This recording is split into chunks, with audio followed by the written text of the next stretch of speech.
Great collide atau tabrakan besar akan menimbulkan great fracture. Akan ada tabrakan besar yang akan membuat dunia patah dua. Dua tabrakan ini adalah tabrakan yang dilakukan oleh dua kekuatan negara besar, Amerika versus Tiongkok. Keduanya punya dua sistem pemerintahan berbeda, punya dua sistem keuangan berbeda, keduanya punya sistem teknologi berbeda. Kedepan akan makin kencang keduanya bertarung karena salah satu pasti tidak mau menggunakan sistem yang lain. Salah satu harus kalah atau salah satu harus menang. Inilah yang saya sukai dari Tiongkok, melawan hegemoni barat dengan membuat sistem sendiri, dan inilah yang saya tidak sukai dari pejabat yang tidak paham di 70 negara yang ikut-ikutan Tiongkok. Mengapa tidak tiru Tiongkok, yaitu melawan hegemoni? Oh lupa, banyak negara tidak lengkap aset negaranya. Apa itu aset negara? Posisi geografis negara tersebut, sumber kekayaan alam negara tersebut, pastinya mindset pejabat dan bangsa tersebut juga tidak siap. Letak geografi yang tidak menguntungkan, sumber daya alam terbatas, namun mindset manusianya canggih seperti Swiss, Finlandia,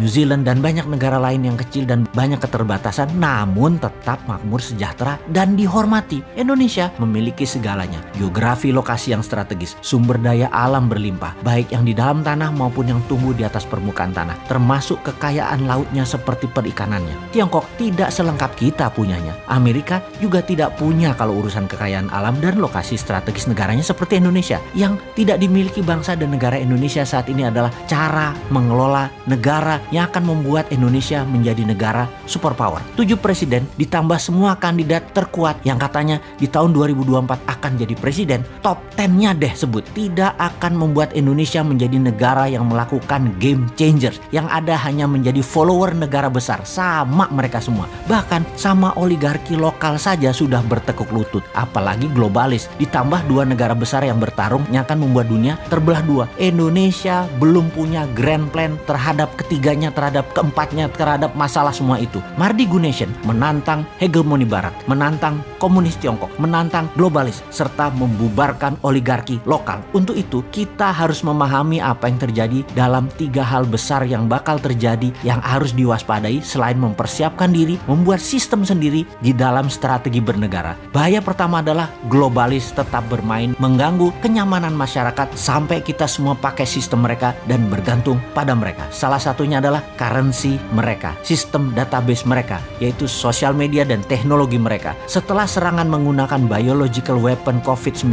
mulai berakhir, mulai mereda, vaksin, vitamin, obat-obatan, pharmaceutical telah menjadi bisnis triliunan dolar dalam 2 tahun ini. Mereka meluncurkan Ebola tipe 10 berawal di Guinea, Afrika Barat, Februari 2021 ini. Penyebarannya dahsyat, cepat, dalam sekejap. Ebola tipe 10 ini adalah man-made disaster, virus kembangan dari laboratorium. Memang sulit dipercaya bagi mereka yang sederhana cara berpikirnya, apalagi yang sederhana itu populer sehingga bisa menjabat. Susah memahami semua itu kalau juga di lingkaran pejabat berpikirnya bagaimana jabatan ini bertahan selamanya. Tidak akan membuat rakyat selamat dari outbreak corona varian baru B117, juga dari kemungkinan Ebola tipe 10 ini jika pertahanan akan perang biologi masih berupa vaksin, bukan politik seperti kita teriakkan berpuluh-puluh kali. Ini political will, ini political strategi. Oke, sudahlah, kita tak usah memaksa. Libido politik terlalu besar, libido berkuasa terlalu besar. Partai mulai menggadang-gadang pemimpinnya. Partai merah, putih, biru, kuning mulai menggadang-gadang putrinya, anaknya, cucunya. Partai biru lah belah dua, dan kemungkinan yang diakui oleh pemerintah adalah partai yang membela pemerintahan sekarang. Nggak apa-apa.